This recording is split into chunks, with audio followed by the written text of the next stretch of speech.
Headlines. Andhra Pradesh మాజీ ముఖ్యమంత్రి జగన్మోహన్ రెడ్డి రెట్టించిన ఉత్సాహంతో సరికొత్త రాజకీయ పంథాలో ముందుకు నడవడానికి నిర్ణయించుకున్నట్టుగా కనబడుతోంది. లండన్ నుంచి తిరిగి వచ్చాక ఆయన ఈరోజు విజయవాడ కార్పొరేటర్ల సమావేశంలో ప్రత్యేక తరహాలో ప్రసంగించారు. ఆయన గతానికి భిన్నంగా గత చాలా కాలంగా ఏ సభలో మాట్లాడినా నా ఎస్సీలు, నా ఎస్టీలు, నా బీసీలు, మీ తమ్ముడు, లేకపోతే మీ అన్న, మీ సోదరుడు, ఈ భాష అంతా కనుమరుగైపోయింది. పూర్తిగా ఫక్తు రాజకీయ భాష, ఫక్తు రాజకీయ కురువృద్ధుడు మాట్లాడే భాష, ఒక రాజకీయ అనుభవశాలి మాట్లాడే భాష. గతంలో చేసిన తప్పిదాలను గుర్తించారని ఆయన ఒప్పుకున్నారు. ఇది కార్యకర్తల్లో, కేడర్లో ఒక రెట్టించిన ఉత్సాహం రావడానికి ప్రధానమైనటువంటి కారణంగా చెప్పచ్చు. అంటే కార్యకర్తలు ఇప్పటి వరకు కూడా జగన్మోహన్ రెడ్డి తమకి భరోసా ఇవ్వలేకపోయారు, అండగా నిలబడలేకపోయారు. తెలుగుదేశం దాడుల్ని లేదా తెలుగుదేశం అకృత్యాలని, జనసేన చేస్తున్న అరాచకాలను అడ్డుకునే మనోస్థైర్యమైనా కల్పించలేకపోయారన్న బాధ వైఎస్ఆర్సీపీ కార్యకర్తలో కనిపించిన మాట వాస్తవం. కానీ వాటన్నిటినీ పటాపంచలు చేస్తూ ఆయన కార్యకర్తలకు భరోసా కల్పించి ఈసారి జగన్మోహన్ రెడ్డి కొత్త రూపంలో దర్శనమిస్తాడు. గతంలో ప్రజల కోసం, ప్రజా సంక్షేమం కోసం నిరంతరం ప్రజా సంక్షేమాన్ని దృష్టిలో పెట్టుకొని పనిచేయటం వల్ల కార్యకర్తల్ని పట్టించుకోలేకపోయిన మాట వాస్తవం అని ఆయన తన అభిప్రాయాన్ని వ్యక్తం చేశారు. అది నిజం కూడా. నిజాన్ని నిర్భయంగా ఒప్పుకున్నప్పుడే ప్రజలు ఆ నాయకుడిని ఖచ్చితంగా ఆదరిస్తారు. ఆ మేరకు జగన్మోహన్ రెడ్డి గత 5 ఏళ్ల కాలంలో కార్యకర్తలని విస్మరించిన మాట వాస్తవం, సరిగా పట్టించుకోలేకపోయిన మాట వాస్తవం. కాబట్టి ఖచ్చితంగా ఈసారి కార్యకర్తలకు సరైనటువంటి ప్రోత్సాహాన్ని ఇస్తామని, కార్యకర్తలకు సరైనటువంటి ఆదరణ, అభిమానం కల్పిస్తామని చెప్పుకొచ్చారు. ముఖ్యంగా గతంలో జరిగినటువంటి అనేక తప్పిదాల విషయంలో ఇప్పటికి కూడా బాధపడి కార్యకర్తలు అడుగు వేయకూడదని, అంతేకాకుండా తెలుగుదేశం కూటమి అధికారంలోకి వచ్చాక వైఎస్ఆర్సీపీ కార్యకర్తలపైన పెరుగుతున్న దాడులను తాను గుర్తించాలని చెప్పుకొచ్చారు. ఈ దాడుల పరంపర, అలాగే కూటమి నేతలు చేస్తున్న అకృత్యాలు అన్నీ తనకు తెలుసని, వీటన్నిటికీ సరైనటువంటి సమాధానం చెప్పే రోజు త్వరలోనే రాబోతున్నదని చెప్పారు. ఈసారి గెలుపు ఖాయమని, గెలిచిన తర్వాత పాలనలో కానీ, పార్టీ ప్రక్షాళనలో కానీ, పార్టీ నడిపే తీరులో కానీ పూర్తి వైవిధ్యం కనిపిస్తుందని ఆయన చెప్పుకొచ్చారు. అంటే గతంలో 5 ఏళ్ల పాలనలో అనేక రకాల అంశాలను పట్టించుకోలేకపోయిన మాట వాస్తవం. ముఖ్యంగా కార్యకర్తల విషయంలో అలాంటి తప్పిదమే జరిగింది. అందువల్ల ఈసారి అలాంటి పొరపాటు రాకూడదన్న అభిప్రాయం ఆయన వ్యక్తం చేశారు. మనమే అనేక సార్లు వీడియోలో చెప్పాం, కార్యకర్తలకి జగన్మోహన్ రెడ్డి దూరం అయిపోయారు.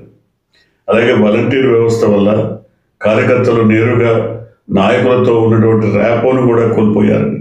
ఈసారి అలా కాకుండా పూర్తిగా కార్యకర్తలకు, నాయకులకు, అట్లాగే కేడర్కి, అత్యున్నత స్థాయి నాయకత్వానికి, ముఖ్యమంత్రి సహా అందరికీ సంబంధ బాంధవ్యాలు సరిగా కొనసాగేలా చర్యలు తీసుకుంటామని జగన్మోహన్ రెడ్డి చెప్పారు. ఇవన్నీ చెప్తూనే ఆయన కష్టాలు శాశ్వతంగా ఉండవు, కష్టాలు వస్తూ పోతూనే ఉంటాయి. తప్పదు, కష్టం వచ్చినప్పుడు భరించాలి, సుఖం వచ్చినప్పుడు ఆనందించాలి. ఇందుకు ఉదాహరణగా ఆయన ఒక మాట చెప్పుకొచ్చారు. కష్టకాలం ఎల్లకాలం ఉండదని చెప్పడానికి తన కథనే ఉదాహరణగా తీసుకోవాలని కార్యకర్తలకు ఉద్బోధించారు. ఎందుకంటే దాదాపుగా 16 నెలల పాటు తనని జైల్లో పెట్టారు. తన పైన అక్రమ కేసులు కాంగ్రెస్ టీడీపీ కలిసి రెండూ కలిసికట్టుగా అక్రమ కేసులు పెట్టారని, దాదాపు 16 నెలల పాటు అక్రమ నిర్బంధంలో ఉంచారని, అయినా బయటికి రాకుండా చేయలేకపోయారు. బయటకు వచ్చాను, వచ్చిన తర్వాత ముఖ్యమంత్రినైనానని ఆయన చెప్పుకొచ్చారు. అంటే అంత కష్టకాలం అనుభవించిన తర్వాత అందుకు తగిన ప్రతిఫలం మరి ప్రజలు తనకు అందించారన్నది ఆయన భావన. ఖచ్చితంగా దాన్నే ఉదాహరణగా ఒక స్పిరిట్గా తీసుకోవాలి.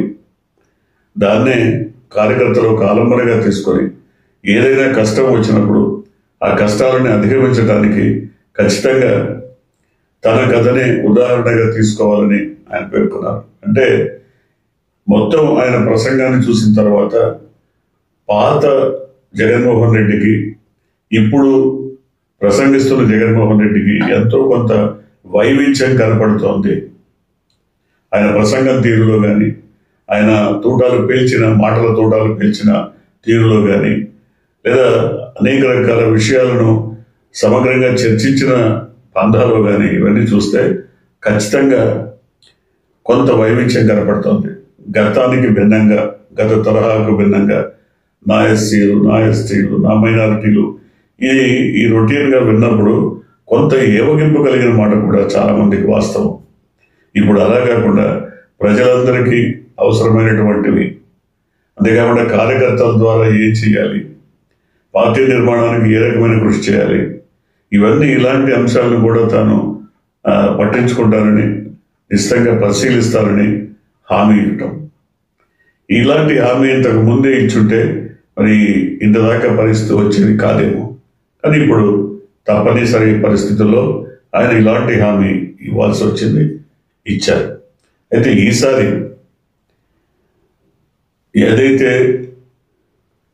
ఈసారి ఎన్నికైన తర్వాత ఇప్పుడు ఎవరైతే తమని కష్టపెట్టారో, తమని ఇబ్బందులు పెట్టారో, తమని సంతోషపెట్టారో, తమకి అండగా నిలిచారో అందరి పేర్లు రాసుకోమని చెప్తున్నారు. అంటే రెడ్ బుక్ రాజ్యాంగం కాదు ఇది. ఎందుకంటే తమకు ఎవరైతే అండగా నిలిచారో, ఎవరైతే తమ సమస్యల్ని అర్థం చేసుకున్నారో వాళ్ళని కూడా గుర్తించి గౌరవించాలన్నది జగన్మోహన్ రెడ్డి అభిప్రాయం.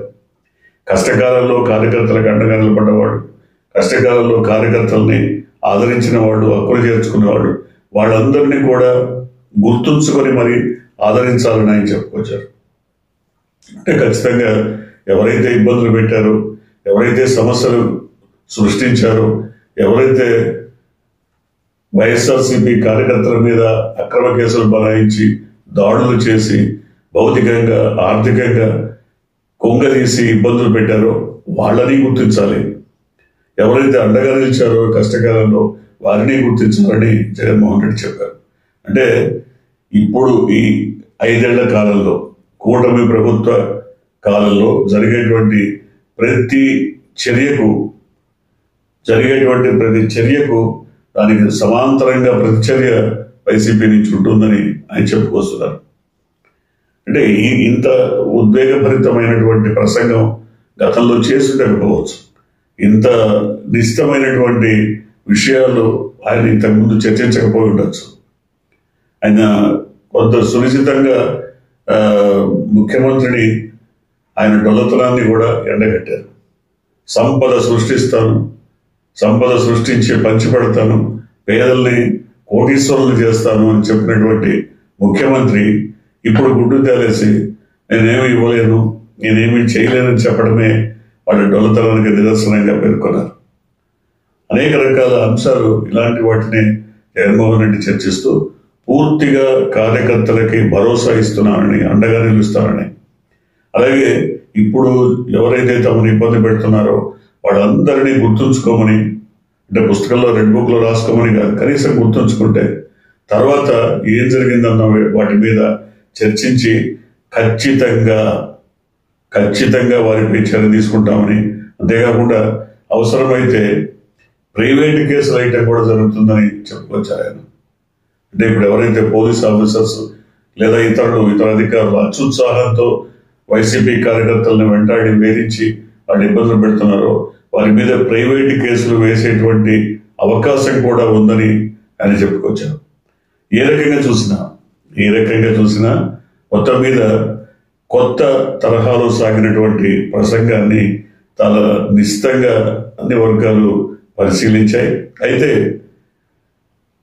కొంతమంది అంటే మాలాంటి సీనియర్ జర్నలిస్టులు కానీ అనలిస్టులు కానీ భావిస్తున్నది ఇంకా రాటు తేలాలి, జగన్మోహన్ రెడ్డి ఇంకా రాటు తేలాలి, ఇంకా కుండబద్దలు కొట్టినట్టు మాట్లాడగలగాలి, ఇంకా వైవిధ్యభరితమైనటువంటి ప్రసంగాలు చేయాలి, ఇంకా ప్రసంగాల్లో ఆకట్టుకునేటువంటి అంశాలను ఆయన చేర్చాలి.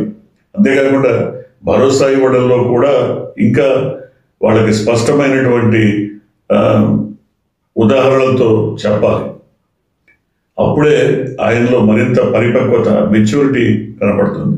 అంటే గతంలో లేదా అంటే ఖచ్చితంగా లేదు, ఖచ్చితంగా రాజకీయ పరిణితి ఊహించినంతగా ఆయనలో కనపడలేదు. ఇప్పుడు కనపడుతుంది.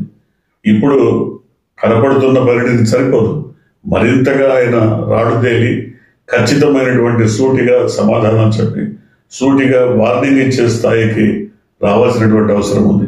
ఎందుకంటే ఆ రకమైనటువంటి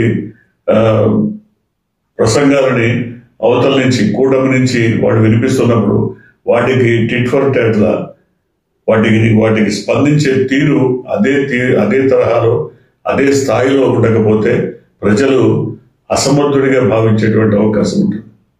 కాబట్టి ఖచ్చితంగా ఏ రకంగా చూసినా కూటమి నాయకులు లేదా ఇప్పుడున్నటువంటి ప్రభుత్వ నాయక శ్రేణి వీళ్ళంతా మాట్లాడుతున్న అంశాలను తిప్పికొట్టే విధంగా తమ కార్యకర్తలను నాయకులను కూడా సమాయత్తం చేయాల్సినటువంటి అవసరం ఉంది.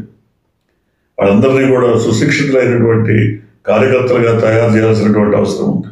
ఆ మేరకు మరి సరికొత్త పంథాలో పార్టీని నడిపించడానికి సిద్ధమైనానని ఈరోజు జగన్మోహన్ రెడ్డి చెప్పినటువంటి మాటలు విన్న తర్వాత అందరికీ ఒక భరోసా అయితే వచ్చింది.